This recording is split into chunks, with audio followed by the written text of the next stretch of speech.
Bonjour Thomas, bonjour à tous. Ce matin, des millions d'automobilistes ou de motards concernés par la circulation alternée après plusieurs jours de pollution aux particules fines à Paris. La mesure est finalement mise en place. Elle s'applique aussi dans 22 communes autour de la capitale. Jean-Sébastien Soldaini, vous vous trouvez gare du Nord pour Europe 1. Ce n'est pas encore la grosse cohue dans les transports en commun qui sont gratuits aujourd'hui, mais les franciliens ont pris les devants.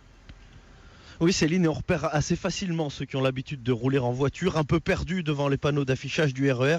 Eric est parti de chez lui à 5 heures, contraint de laisser ses 2 véhicules neufs au garage. Surtout que j'ai une voiture, elle a 1 an, et j'ai une moto, elle a 1 an à peu près. Et comme par hasard, les deux ont une plaque impair. À la place de mettre 20 minutes à une demi-heure, je vais mettre 1h30 à 1h15. Même contrainte pour Olivier, 1 heure de trajet supplémentaire pour venir de banlieue.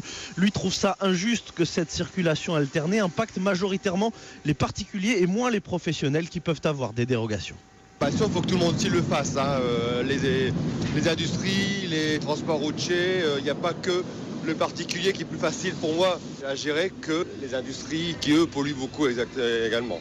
Le particulier a sa voiture, il va la laisser, il n'y a pas de problème. Mais après, tout ce qui est à côté, il n'y a pas que la voiture qui pollue. À cette heure-ci, dans les transports en commun, cela se passe plutôt bien, mais ce devrait être un peu plus compliqué d'ici une demi-heure et jusqu'à 9 heures, au moment où la fréquentation est déjà importante en temps normal. Jean-Sébastien Soldaini en direct de la gare du Nord pour Europe 1. Si la plaque de votre voiture est donc impaire et que vous vous faites contrôler, l'amende est de 22 € si vous payez tout de suite ou 35 € un peu plus tard. Notez qu'il y a quelques dérogations évidemment pour les véhicules de secours, mais aussi pour les taxis, les auto-écoles ou si vous faites du covoiturage. Il faut au moins 3 personnes dans la voiture. Tout à fait. Alors pour ne rien arranger, la préfecture de police interdit la circulation à partir de 8 h ce matin et jusqu'à 14 h sur une grosse portion de la rue de Rivoli pour un exercice de sécurité.